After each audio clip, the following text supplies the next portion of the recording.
Assalamu alaikum warahmatullahi wabarakatuh. Jazakallah khair, Hafiz Saab. That was absolutely very informative, and may Allah subhanahu wa ta'ala make it easy for all of us.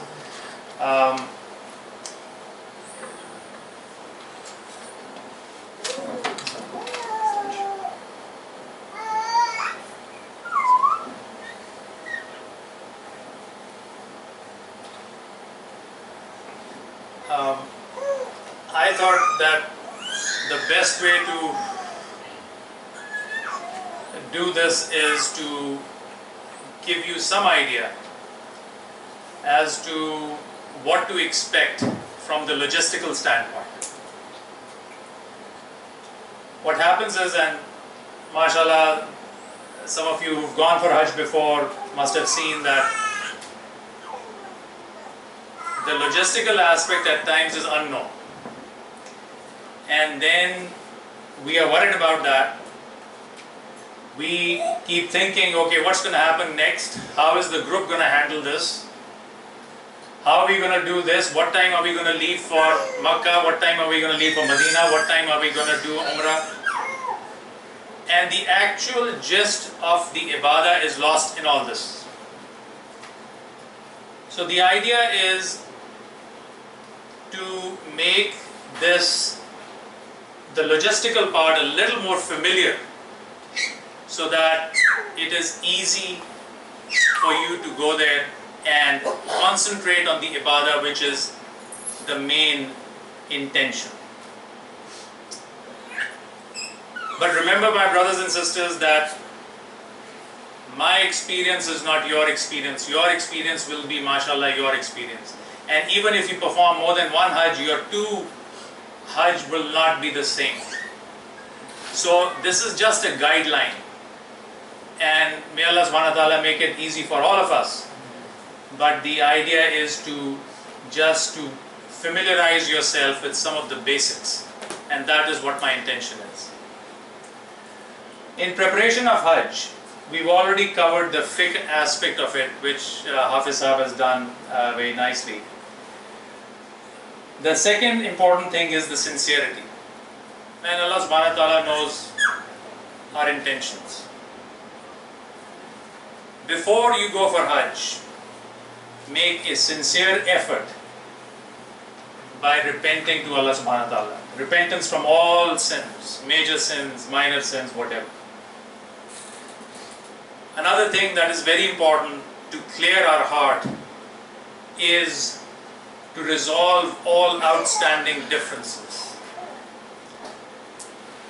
In this day and age, it may not be a bad idea to send an email to all your contacts that may Allah subhanahu wa ta'ala accept my efforts, but I request you, a humble request, to forgive if I have offended you in any way. May it be verbal, may it be whatever. So I think that is a good thing to clear your heart before you go for Hajj.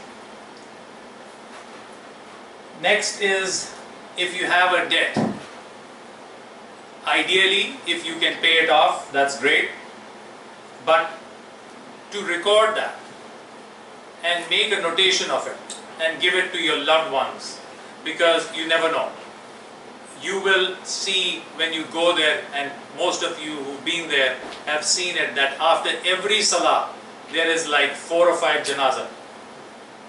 So you don't know. Last year with our group, there was this gentleman completed his Hajj, but in Mina, the last day when he was about to leave Mina, he collapsed and he passed away. So the idea is to prepare yourself with true sincerity, and so that you have that thing in your mind that I'm going there, and may Allah subhanahu wa ta'ala accept it. This point is probably the most important one. Write or update your will. I'm sure you have a will, but if you don't, spend time, money and effort in it. The easiest way that I was told when I went is to go on Legal Zoom. It'll cost you about maybe $200-300 If you don't have the time, at least do that. But you still have time. You still have about 6 weeks at least. I would recommend, and each will is according to a state that you live in, because the laws are different. So you kindly make that effort so as to make a will and leave it with your near and dear ones. Make sure that the wealth used for Hajj is from halal resources. That is, we all think, but alhamdulillah, alhamdulillah, all, we all try to do halal, our jobs are the means of resources, but make sure that the payments and all that you do for the Hajj, the groups that you go with, that it comes from all halal resources. And then choose the company of the righteous. Now this is again a guideline, and I'll come to the other aspects, but I just wanted to give you a brief overview of what to take and what to at least prepare yourself. Although most of these things you can get it from Medina or Makkah also, but if you have them with you from here, it is much easier. Comfortable shoes, very important. Hafiz Saab mentioned about when you are in the state of Ihram, those shoes are different. Those slippers, that's a specific requirement. But comfortable shoes, because you'll be walking.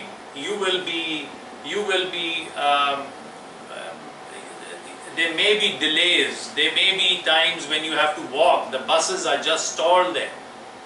Be prepared for that. You may have to walk. And in one of the slides that Hafiz Saab showed, the distances are not that much. At times, if the bus is standing there for like 2 hours, people start walking, because from Azizia to Mina, it's not a big distance. People can reach there much easier. So be prepared for that. Comfortable shoes, and always keep an extra pair in your backpack or with you. Again, which should be comfortable, because either it can get lost, it can get broken. Always keep an extra one with you. What to wear there? For men, a very comfortable thing is a thobe like this. And you can get it from here, or the easiest place would be that if you're going to Medina first, and by the way, I'll come to that in a minute, but if you're going to do some shopping, Medina is usually slightly cheaper than Makkah. So just keep that in mind, and you can get a thobe from there very easily. To store your belongings during the state of Ihram and otherwise also, you should have a bag, which in one of the things that it's called is a bum bag, or it's also called a waist bag. You can have your phone in there, you can have some cash in there, you can have anything, but that is a good secure thing with you all the time that you can carry, and you can wear it on top of the Ihram also. It doesn't have to be just when you're wearing regular clothes. And that will be extra security for the Ihram also. You can wear that on top of that. Belt for the Ihram. You can, if you have one, that's fine. I'm sure you can get it from one of the stores here, but it is easily available in Medina and Makkah. And I think it's very important to have that. And when you're wearing the Ihram, you wear that belt on top of that. That is an additional security. And on top of that, you can wear that bag, the waist bag. Believe me, my brothers, your Ihram will not go anywhere. That is good, and that keeps you secure. There is a pocket. There's usually a zipper on the inside of this belt also, where you can secure your cash. You don't have to carry your cash in your pocket. In your pocket if you're wearing regular clothes, but in the state of Ihram, you can keep the cash inside that zipped section on the inside of that belt. As far as Ihram, there was a question raised. Yes, ideally, if you have an extra one, that is fine. But if you have one Ihram, you can wash it once you perform the Umrah, and then you can use the same one for the Hajj. Now, one thing about Ihram, the temperatures are going to be in the hundreds. Be prepared for humidity, be prepared for the heat, and you're going to be in that Ihram, especially during the days of Hajj. you will be in the state of ihram, in ihram, in those two pieces, for at least 36 if not 48 hours before you take it off. Because you will wear it the morning of 8th Zil Hajj, you will be in ihram that day, the night of 8th and 9th, the day of the 9th, the night of the 9th, and then the day of the 10th. So by the time you take your ihram off, it will be at least 48 hours. It is recommended. Now it is not, if you have another ihram which is fine, but if it is of 100% cotton, that would be better for you. Because most of the ihrams that you get there, it is a combination like cotton and polyester, or cotton and something else. It breathes better if it's 100% cotton. So I think it is important to just recognize that. If you can get that, it will be great. You will need a pair of socks, because in the state of ihram, obviously you don't need socks, but you will be performing at least 2 tawaf, which will not be in the state of ihram. Tawaf-e-ziyara and the tawaf-e-bida. So you will need some comfortable, and people actually wear those leather socks also, which is fine, which is acceptable. So you have to have some comfort. If somebody have problems with their feet, you don't, because you're walking, you can get blisters or whatever, so you have to have some comfortable means of walking.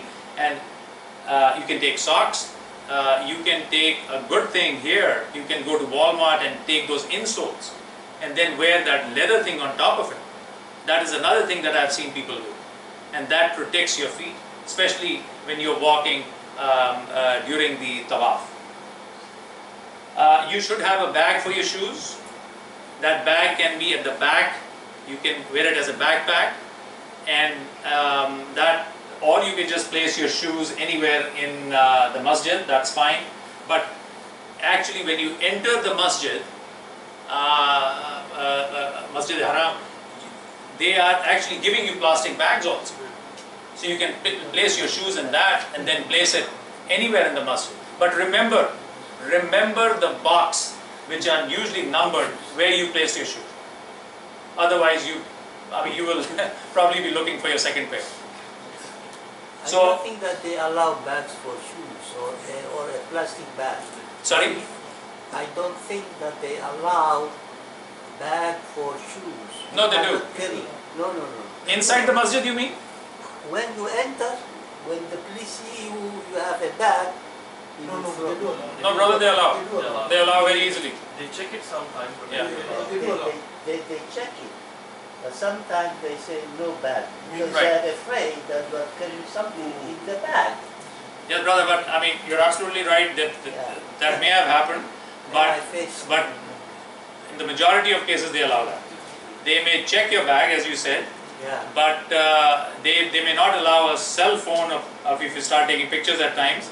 But yes, they do allow bags, and actually they are giving out bags themselves for the shoes, which was the case last year. Sometimes. Okay. The next is unscented soap, lotion, shampoo, Vaseline for feet, and this is, you can get it from there, you can take it from here, whatever is convenient, but these are some of the things that should be on your list. When you are in Mina, depending on which group you are with, they may or may not provide you with a towel. And I think it's important to have a towel with you in Mina. So that is an extra thing, because you will have, when you're in Makkah and you're in Medina, you're staying in a hotel, you will be provided with towels, but when you go to Mina, I think it would be good that if you have your own towel there. Medications, what to take. Now, a tip here is that in Publix, you can get some free antibiotics. Get somebody to write a prescription for you for some basic antibiotics. Although in Makkah and Medina, you can get antibiotics just over the counter. You don't need a prescription. But if you go to Jeddah, you need a prescription. So just bear that in mind. So if you need some antibiotic, you can either take it from here, or you can take it, you can get it in Makkah or Medina without a prescription. Other medications to consider taking with you: Tylenol, Advil, Imodium, cough syrup, cough drops. A word about cough drops: when you go in the first few days, you are in Makkah or Medina praying, you may hear one cough here, one cough there, but by the end of the 10th day, each person will be coughing. So you will probably get some mild infection, but at the same time cough drops come in very handy. If you need them, fine, otherwise you can offer it to your brother next to you. Yes? Okay. Now when we are in Mina, as you said, the temperature will be more than 100. So if we are sweating, for example, and now we have to clean our sweat, can we use the towel on our face and clean it? If you are in a state of ihram, you're talking about? Yeah. Officer? Yeah, we can do that. Or if suppose I don't have a towel, I can use the same cloth what I get in ihram. Yeah, you will. Use the same cloth. You will see that people do that. Yes. Face mask. Hafiz already mentioned about this, but a word about face mask is that keep it handy with you. You will need it not so much in Medina and Makkah. If you have a medical condition, or if you're trying to avoid anyone else who's with you who has a medical condition, then that's fine. But you will definitely need it after you come out of the ihram in Mina, because whatever number of people go for Hajj, they will be congregated in Mina at the same time. And when you're going out, or when you are walking even, there will be so much dust that it would be best to protect yourself. So just a tip about the face mask. Backpack, yes, you definitely need one. Not so much so when you are in Makkah and Medina, but when you are in Mina, you have to have a backpack, because you will be carrying some basic stuff with you from Mina to Arafat, Arafat to Muzdalifah, and then back to Mina. And that is where your backpack comes in handy. You will, and I will come to that in a second, when you are coming on 8th Zil Hajj from Makkah to Mina, you will be having a roller type small suitcase and a backpack. The roller suitcase will stay in your camp in Mina, and that will be left there when you go from Mina to Arafat and Muzdalifah. So your backpack comes in very handy, because you will need, if somebody takes medications on a regular basis, you will need other basic things, and I will come to some of those in a minute. I would highly recommend, you still have about 6 weeks, invest in a small pocket book, in a small write-up where you can do things like what du'as, who has asked you to perform dua for them, friends, family, any specific du'as that they've asked you for, and I would highly recommend and request that organize your du'as, because when you are in Arafat, there will be so many things going on that you will forget what to ask for. That is the day of forgiveness. Organize your du'as. And when I come to this section on Arafat, I will mention that, but it is very important that you should have a good sense of what things need to be stressed on.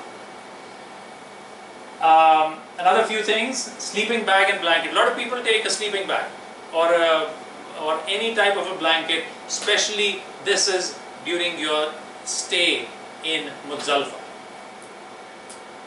Some groups even provide carpets for you to just lie down there. But 90%, 99% I would say, or whatever percentage, you will find a spot in Muzdalifah where you will need something to just at least, spread out and sleep on it. Small travel Quran goes beyond saying. Small scissors to trim hair, especially for the sisters. I think it's very important that they should have that from here. Suitcase, a practical tip, every suitcase is black. So when you go to the airport or when you're coming back, that can be time consuming. So either have a slightly different color for the suitcase, or have a special ribbon which you commonly see on the suitcases that you can recognize your suitcase. Prayer mat, or you can get it from there also. Locks for suitcases. It is said that let's not even give anyone a chance for any type of guna, because the intentions, you know what I have to say. But it is important to lock your belongings if you're sharing room, or if you are in Mina when you're going to leave your roll-on suitcase there, which would be unattended for at least 2 days. You will be gone to, that night you will be gone from Mina to Arafat, Arafat to Muzdalifah, Muzdalifah then back to Mina. So it will take about 48 hours, as I mentioned earlier. So protect your belongings. Then umbrella, you can get it from there, but it would be good to have. Phone chargers and adapters. Practical point. Most groups may provide you with this facility, but it is good to have your own. Some groups may even provide you with the 110 volt charger also, which is good. But if you want to take an adapter, a converter, whatever from here, Radio Shack, Best Buy, that's highly advisable to do so. Night eye mask and earplugs, very important.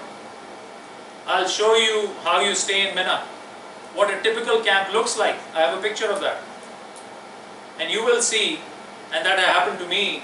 A very dear friend of mine, I didn't know that he snored like anything till that night, and I couldn't sleep. And sleep is very important, because you'll be sleep deprived, you will be tired, you will look for a place to sleep, and a time will come on probably the second day or third day in Mina where everyone will be around you, but you will be sleeping. So it's important just to consider some of these things. Cell phone, we just had that discussion before I started here. A brother was asking about whether the cell phone here will that work. If your cell phone can be unlocked, yes, it will work. Otherwise, an easy thing is to have a flip phone, an easy, cheap one. Probably you can get it for about 15 riyals there, 10 or 15 riyals, and put a local SIM there. And that is a tip for sisters, that in Masjid al-Nabawi, at the sisters' entrance, sisters are usually asked to show their phone, whereas on the men's side, they just walk in with all sorts of cell phones. And they don't allow a cell phone on the sister's side, I've been told, which can take pictures. So I think it's important to have a simple flip phone with you, which is practical, which will serve your purpose, but at the same time will not raise any questions in front of the authorities there. Then we come to the cell phone. I mean, you can have a SIM there which has data. I have seen people do FaceTimes and whatnot. I mean, so you can have the luxury of whatever while you are in Mina. Currency, very important. You can, if somebody has some riyals from here, great. Get your riyals changed from the money exchanger there in Makkah, Medina, wherever you go first. Don't get it exchanged at the hotel.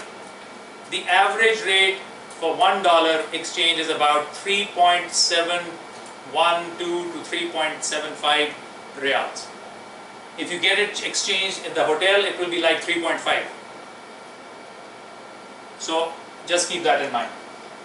How much money to take, that's entirely up to you. Individual preference, whatever you think, but your basic needs should be fulfilled, so that is entirely up to you. But carrying cash, there have been instances where people are doing tawaf and things have happened. So that's where your own security, as far as where to keep your cash, where to secure it, that's entirely up to you. But a few tips are that, you know, that waist bag also has a zipper on the back side, which is approximated to your side, so you can place it on the inside, so I mean it's not exposed on the outside. Or that belt that you wear, And that belt can be worn, if you are in regular clothes, can be worn inside the thobe. Just wear that other belt inside the thobe and keep the cash on the inside where that zipper is. So just another tip. But don't carry it here in the pocket or on the top where it is. I mean, this is just for your safety. I mean, I hope nothing happens, but that has been seen. Alarm clock is very important. Just go to Walmart, buy a $4 or $5 alarm clock which has a battery in it, because you will not need it in a hotel, but you will need it in Mina. So I think that's important. Plastic bags. Now, I can go into these details about the restrooms in Mina with the brothers separately, because that is important to know. There are a few things that you should realize. I don't think I have a picture of that, but that is a very practical point, how to maneuver yourself in the bathroom in Mina. I have no reservations in saying that, because you have the seat there, you enter, you have the seat there, and you have the shower on the top, and you are in ihram. How will you maneuver yourself? So that's a very practical point, and the brothers, I can go over that with you separately. Now the Hajj journey, either you will go to Jeddah first or you will travel to Medina first. The advantages of traveling to Medina first are twofold. Number one, you will come out of the Medina airport, and I can say that confidently, within 50 minutes, you will be in the bus. And I will show you a picture of the Medina airport. This is Medina airport. The inside is very simple. You go, you enter, there's a hall, you go through immigration, there are 3 lines, you make a right, and you are in the baggage hall, you get your bags and you're out, and your bus is standing there. So the point is that yes, you can do that, but if your reservations are already made, I'm not saying that you change them, but that is a practice. And the second thing is, when you go to Medina first, you don't have to wear an ihram. You don't have to be in a state of ihram from, say, Dubai or wherever you are breaking your journey. You go to Medina and then enter the miqat from there, and you go into regular clothes. So those are the 2 advantages of going there. The airport, when you go to Jeddah airport, there is a separate Hajj terminal, as you all know, and the wait time there can be long. Be prepared. The facilities will be limited. Be prepared. And so this is just to prepare you. Obviously, each person's experience is different, but yes, that is important. Immigration, as I mentioned, that in Medina it's very short, and in Jeddah it can be prolonged. One other thing, don't be apprehensive, be prepared for this point. When you come out of the terminal, whether it's Medina or Jeddah, your passports will be taken. You will not see your passport till the day you are leaving back and coming home. And that passport is then the responsibility of your group. Your passport travels every day with you wherever you go, but you don't know where it is. But it travels with you. But don't be apprehensive when a person approaches you the moment you come out of the terminal and he snatches your passport. Just give it to him. You will feel that, what is he doing? No, just give it to him. Don't fight him. That is the responsibility of your group leader. The passports are taken to a certain place, they are sorted out according to the group. Your group people are there with them. They then take hold of those passports. So don't feel apprehensive about that. If you go to Jeddah first, you'll either go to Makkah or Azizia, and Hafiz Saab has all covered that.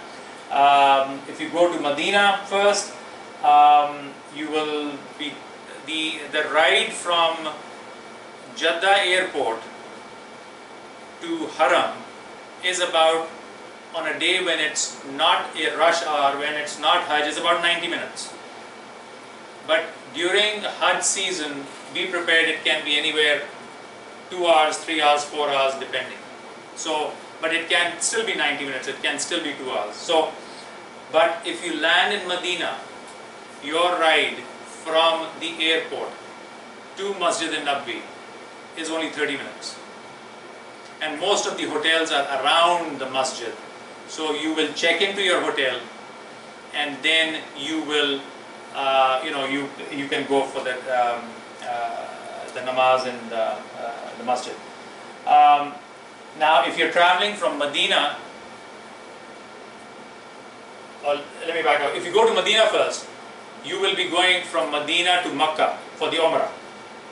There are two ways that can be done. Some groups even have flights which go from Medina to Jeddah, and then they have buses which will take you from Jeddah to Makkah. So that is one option.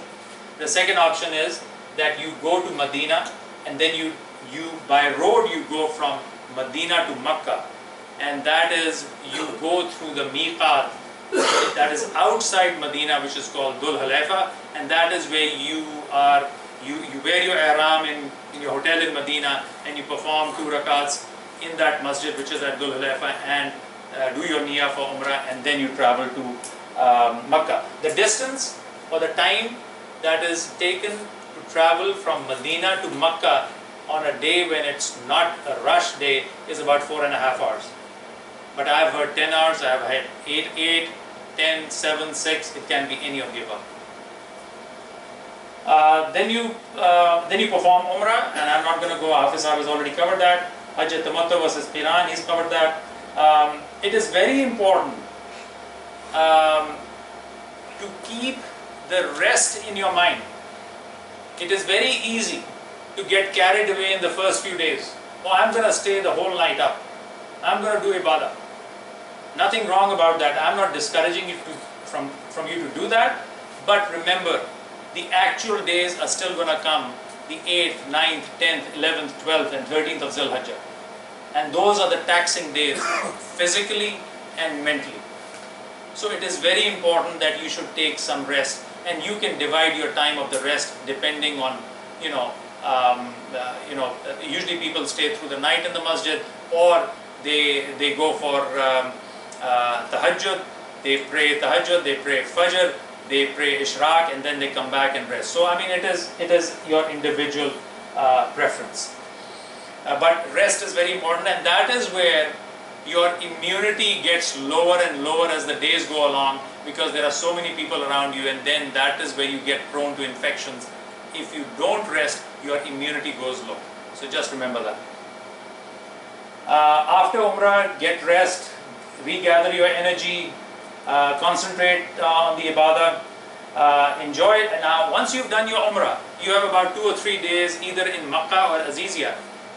Then enjoy that time in the ibadah. That is a sort of a relaxation, hiatus that you have before your days start, as far as 8th Zulhijjah and onwards. And this is a sincere advice. The rest is up to you. Ease off on the heavy foods from 7th of Zulhijjah. This is a practical point, because your bathroom facilities, you will go from a 5-star hotel, in Makkah or Medina, to whatever number of star hotel in Mina, and you will realize that. And then, as Brother Amir points out, then you will go to a 1,000,000-star hotel in Muzdalifah. You will be sleeping under the sun with the bathroom facilities very limited.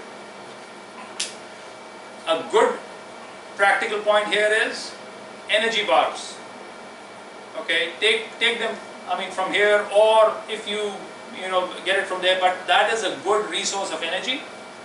You can, I'm not saying that you starve, eat whatever is offered to you, but in moderation, especially for those days, because 7th is preparing for the 8th, and 8th is preparing for the 9th and onwards. So yes, that is important. At times, going to Haram for the regular Salah, say Maghrib, Isha, on the 7th of Zulhijjah becomes very difficult. If you're staying in one of the hotels around the Haram, there are rooms to perform your Salah in those hotels, and they are all within the boundaries of Haram. I'm not saying that you do that with every salah, try to go into haram as much as you can, but if it is difficult for you, just pray your salah in the hotel, the room that has been provided, and those rooms are not small. I mean, in one room you can get about 2,000 people.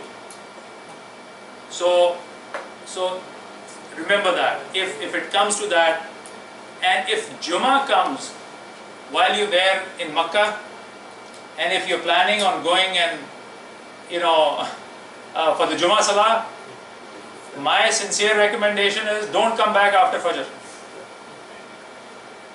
I thought that I could go there at 9:30. I could only walk a few steps in the Sehen of the Haram and I came back to my hotel. That was 9:30 in the morning.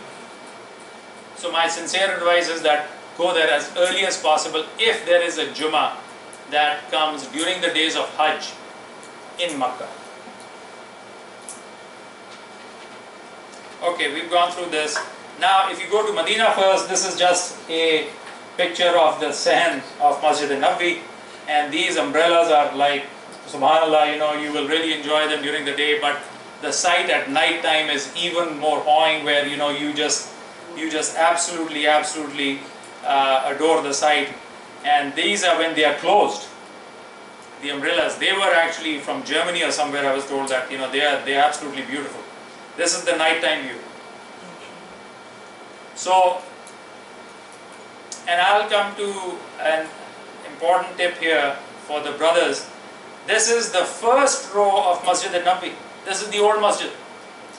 This is if you enter from Bab Salah from the side, you walk through that and the Rawda is on your left side. So when you go to Medina Munawwara, first go and do salam to Huzur Pak Sallallahu Alaihi Wasallam, and then you can do other things, but this is the site at just the first row. This is the masjid in general, and you can see here that this is the new masjid, but as you keep walking, this is the old masjid here, and this is the green dome that you will see on top of it. This is where the Rawda is. So you enter from the back and you can keep walking, and you can enter the old masjid from the back also, not from the other picture that I showed. Now this is Riyazul Jannah. This is the portion where this is from Jannah. Here the carpet color changes. This is the green carpet, and this is courtesy of Atif. He took this picture. A very important tip for the sisters, there is a specific time that your group will tell you what time the Rawda will be open for the sisters. And there are like times, about 3 or 4 times during the day when you can go there. And there is a protocol for that, and I would leave the sisters to discuss that later. But for the men, for the brothers here, you will go first and you will do salam to Huzur Pak Sallallahu Alaihi Wasallam. But what is the best time to go to Riyadul Jannah? Now my experience will not be your experience, but this is just a tip again. This may not apply to you. But I have found either you go there at 2 in the morning, or you go after 8 or around 8 in the morning. The reason for 2, one, Masjid al-Nabawi, they close the doors for men in general around midnight at 12, and then they open the doors again for men around 2 in the morning. The doors that I showed you earlier, the one at the back,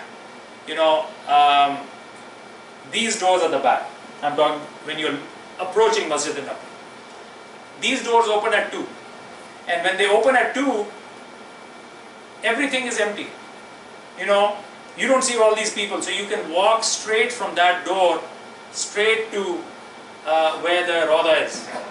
You will still find people in the Riyazul Jannah, but it will be much easier than if you go there at 12 noon.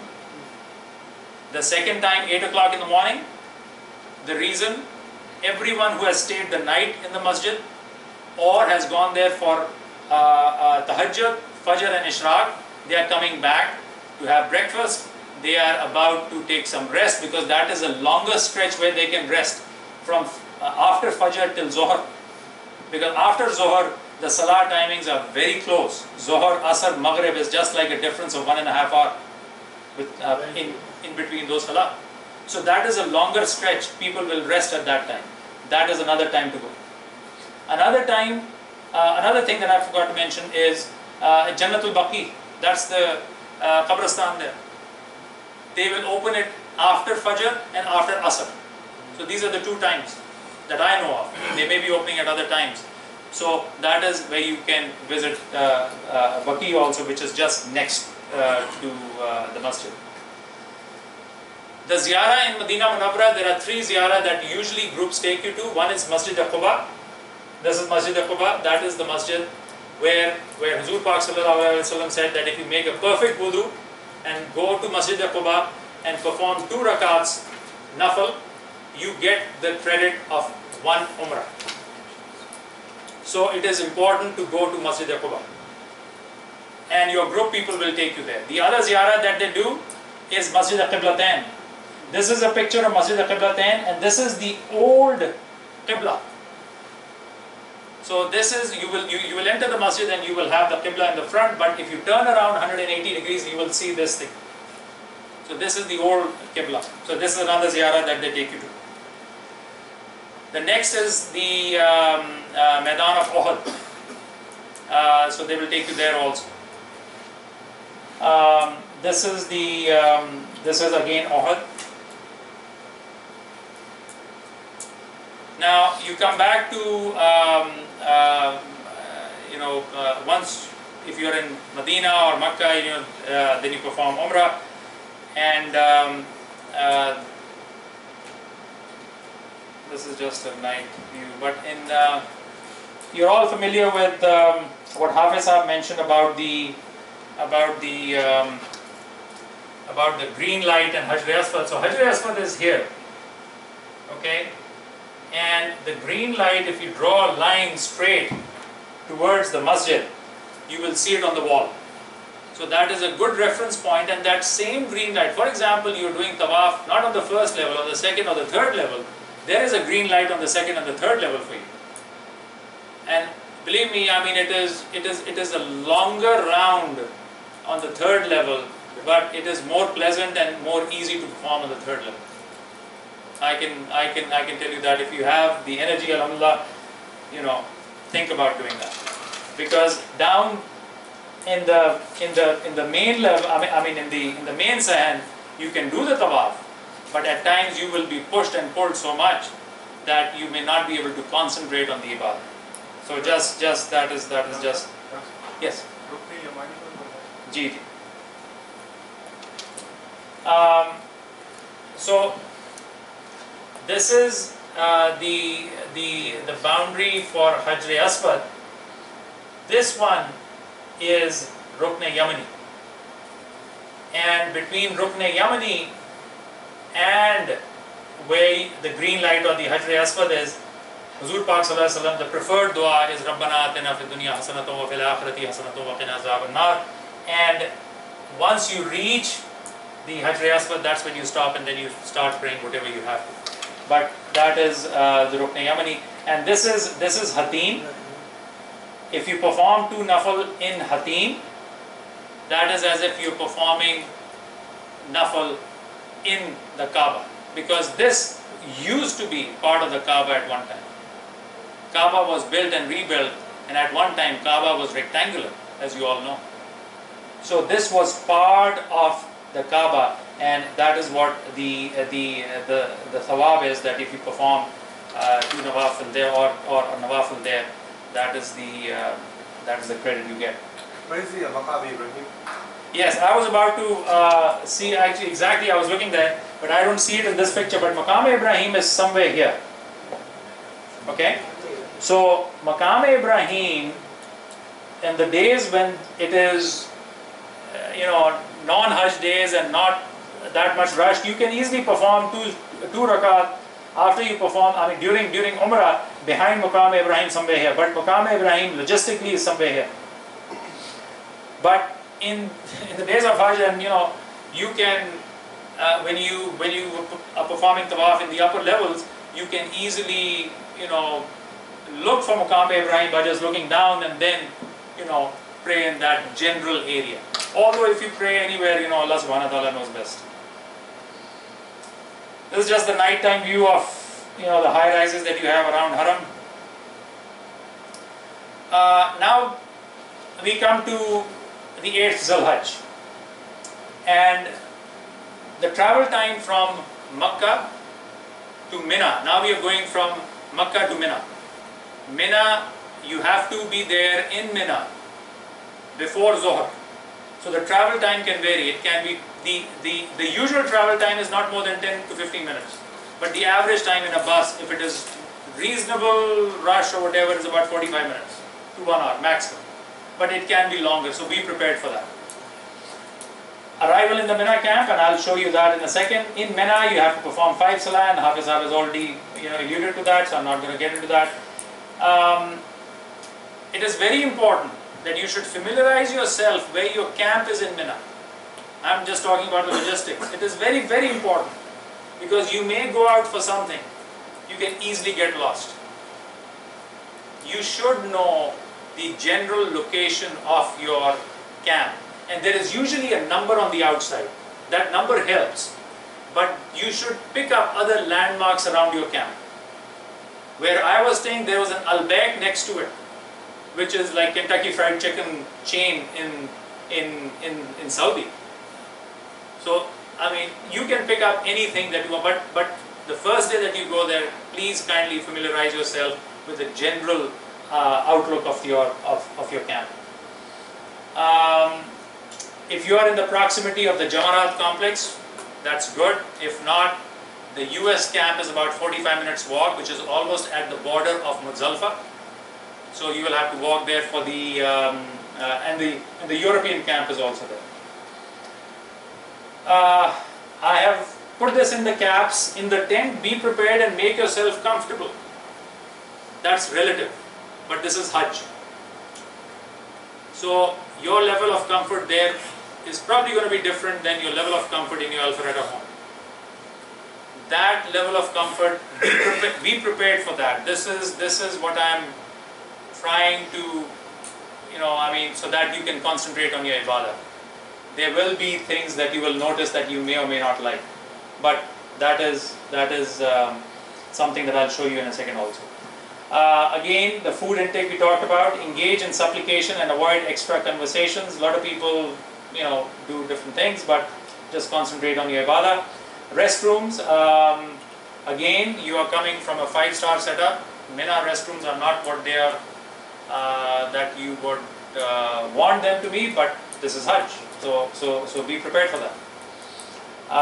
Leaving Mina either during the late night, early morning, or after Fajr. This is when you're traveling from Mina on the night between the 8th and the 9th of Zulhajj. Some group people make you leave before that, meaning before Fajr, but you're still praying Fajr within the boundaries of Mina, but they leave the camp. That is what I mean. That some group people may leave the camp at 2 in the morning, start walking, or but you would still pray Fajr, within the boundaries of Mina. The departure from the Mina can be either in the bus or a train. The train started in 2011, and I have a picture of that, and I'll show you that. There are train stations, Mina, Muzdalifah, and Arafat. There are 3 stations for each town, if you may so call it. So the train goes from Mina 3 to Arafat 3 usually, or Arafat 2. And the travel time from Mina to Arafat is 13 minutes only. But what has happened is, over the years, I think, that a lot of people are traveling in the train, so the roads are becoming empty now. So people are either going back on the buses, or they are even walking short distances. So I mean, there's a mixture that you see over the years now. But yes, train is available. If your group has the arrangement with the train, you will go in the train. Before you board the train, they will provide you with a wristband. which will be your entry ticket into the train, and you just have to show that before you entering the train as you board it. To the authorities there. But do is allowed for in Iran? Yes. You will be an Ihram, and that is mandate. I mean, that is required by the local authorities. You have to have that.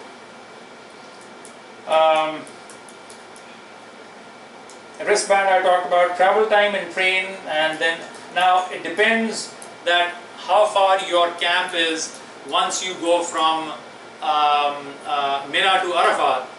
You know, your camp may be 5 minutes away once you come off the train, or it can be 20 minutes away. So be prepared for that, where your group has their camp. They have actually provided, not in the first year but the years after that, they have provided with golf carts for the elderly and people who are handicapped, so as to take them from a certain point in the Jamarat complex, because you walk through the Jamarat complex so as to go to the train station. So they have provided you with golf carts for the ease of the elderly and the handicapped. So this is a rough schematic of the different places that we've been mentioning. So this is Makkah, Kaaba. You go from there to Mina. That's the reason I was saying. And Azizia is somewhere here. So Azizia is even closer, or sort of not really midpoint. I don't know the exact distance, but it is much closer to Mina than what you would travel from Haram to go to Mina. So it's sort of not half distance, but somewhere around there. So people walk. That's what I said, that if it is too busy, then people can walk between places also.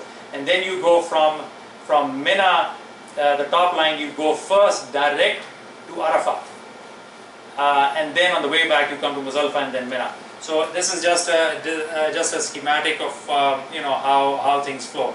This is the general look of Mina. This is called the city of the tents. These are the tents. And these tents, there was a big fire, I don't know, in 96 or something, and they changed all these tents. In 80 also, when I was there. Okay. So, but I mean, these tents now the thing to mention is that these tents are open from the top. You know, this is the ventilation part. And but inside can be comfortable, but be prepared that you will get the air in. This is again the same thing. Now this is a typical look of the Mina camp inside. Wow. Okay, this is actually a little upgraded look. And what is this look? This is a sofa seat. You flip this thing open and it becomes your bed. And that is where I mentioned your earplugs will come in handy, because the brother sleeping next to you may not want you to sleep because he snores. So that is a practical thing that you have to remember. But there are camps. Let me show you another one. This is another camp. You don't have those kind of sofas. It is just regular, things that you put down there, and you just sleep and you eat there. You do everything there. This is better, In 80 it was nothing. We were sleeping on the floor, just on the bed. Yeah. Things have improved some. This is too much luxury. Sorry? This is too much luxury. Is that right? But in 80, probably only 1 million people used to go. But now it's 3 million. So I mean, anyway, this is the train. And it is a nice train, state of the art, you may call it. This train was built by the Chinese. Wallahu alam, I don't know if this is, the fact there were like 5,000 laborers who built the tracks and everything, and I was told, subhanAllah, that 800 of them converted to Islam during that process. Okay, so this is another view of the same train. So the day of the 9th, very important, again you'll be in a tent where your group has the arrangement. Again, remember, you will get to your tent probably at about anywhere after Fajr, and it will be hot. The arrangement that you had in Mina, and remember the arrangement in Mina, you will, after you go, and I'm not saying it Nazbillah, Astaghfirullah in a bad way, but if you, once you've gone from Mina to Arafah to Muzdalifah, when you come back to Mina, you will like your camp in Mina.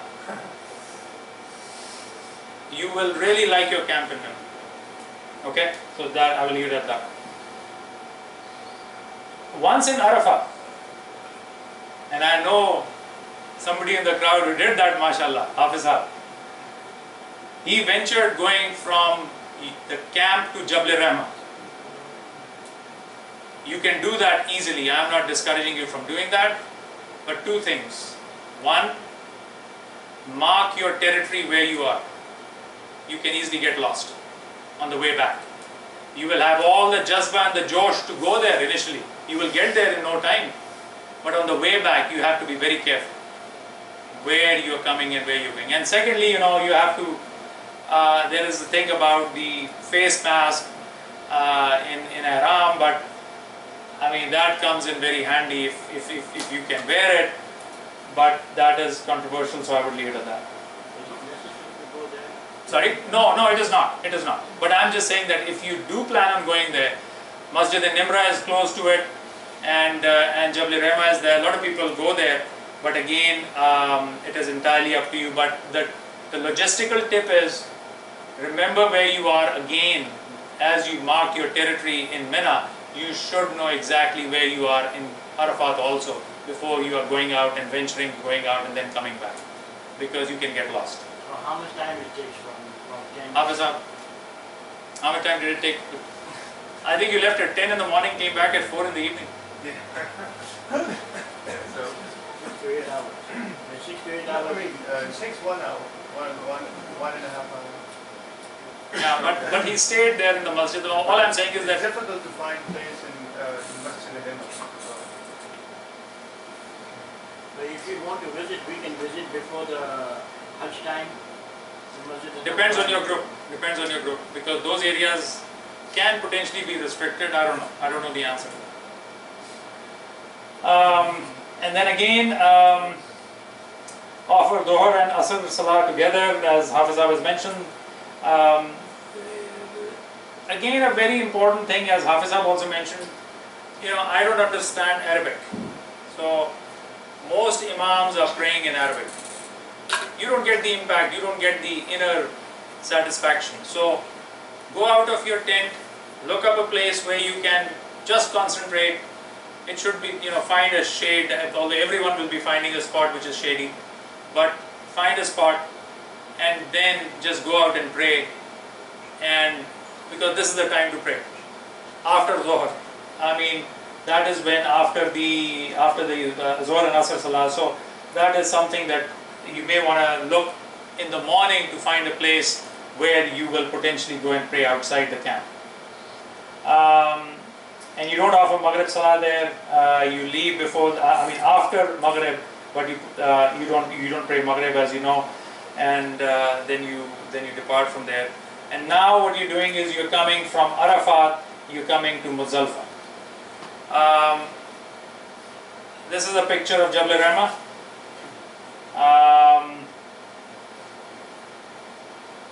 Okay, now in Muzdalifah, again it's very easy to get lost. How will you look for a landmark? I tell you a brief story. You know, we were with this group, and there were like 10 or 11 of us, and we came off the train, and we thought that a certain gentleman in front of us was our group leader. We came off the train, and we thought we are in time. I mean, we are done. I mean, we'll be in. And within about 30 seconds, that gentleman was not there. You know, he was gone. I don't know who he was. So now we are left these 10 people standing in the middle of nowhere. We tried calling our group leader, and he said, "Oh, you know, you see that sign of Qibla? I'm just standing below that, so come there." I said, "Okay." We looked up, there was another sign of Qibla and he was not there. There are tons of signs of Qibla there in Muzdalifah. Those are just like arrows, big plate, it says Qibla, it is directed towards Qibla. You will find a number of those. So as far as landmarks, you have to be careful. Stay with your group, because if you get lost, then it took us about 1 hour to find them, and by that time the designated area that we had where we had to stay was all gone, and we were just sitting on our sleeping bags. So I'm not discouraging you from anything, but you can easily get lost. That is the point. So stay together. After you pray, once you get to Muzdalifah, you pray Maghrib and Isha together. You will collect stones, as Hafiz Saab said. You can collect stones from there, or you can come to Mina to collect the stones. But at least collect 7 stones. If you're not planning on collecting the whole thing, at least collect 7, because you will need those 7 for the pelting for the big shaitan on the way back when you come to Mina the next morning. The total number of stones that you need, if you're doing for 3 days, is 49. If you're doing for 4 days, it's 70. But always get some extra, and then try to go to sleep. It's sunnah, and believe me, you get the best sleep for that night. You're so tired by that time. Again, the bathroom facilities are limited, so just keep that in mind. It is sunnah to stay the whole night, but for the elderly and the sick, there are groups that will offer you to leave after midnight. And you can leave after midnight, and then you can come back to your Mina camp. But before you come to your Mina camp, you have to pelt the big shaitan. Just remember that. There are things that happen where you don't get back to your camp in time, and you're still coming back with the people who stayed the whole night in Muzdalifah. Things can happen. So there are stories about that. The train doesn't come, the train didn't come 1 year, and the authorities stopped the train for whatever reason. So yes, it is better to stay the night and then start off and then come back to Muzdalifah. This is a view of Muzdalifah, the million-star view. You will find your own space. This is another view of Muzdalifah.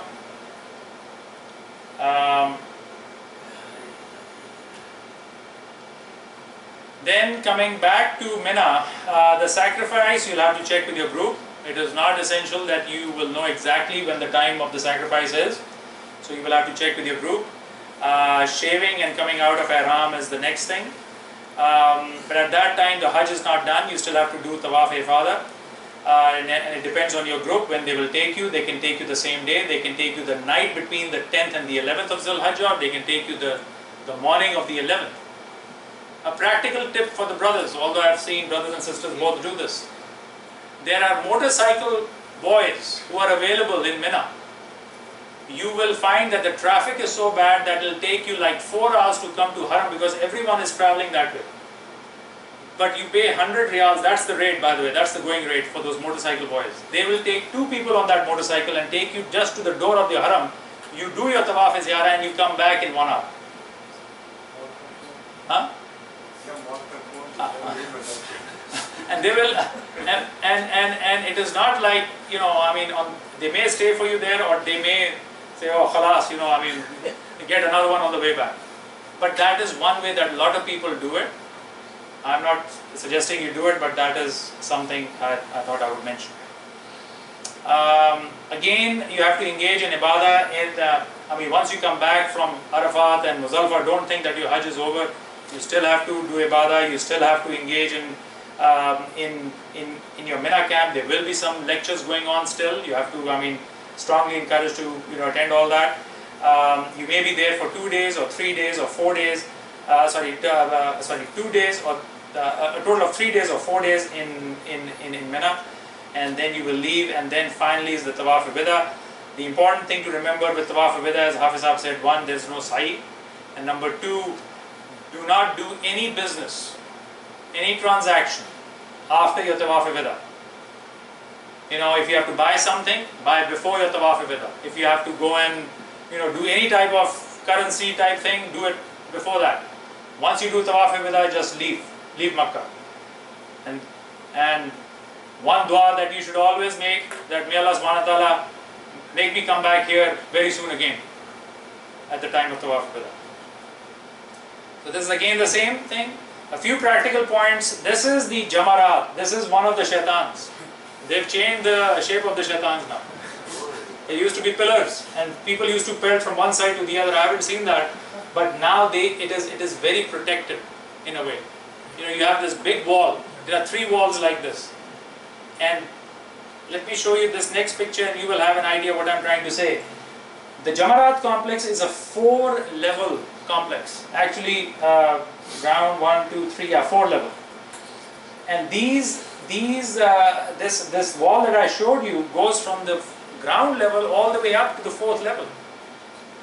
So if you're pelting the stones on the main level or the 2nd level or the 3rd or the 4th level, it's the same structure that goes from the main level to the upper level. An important point, and I would suggest that all of you do that.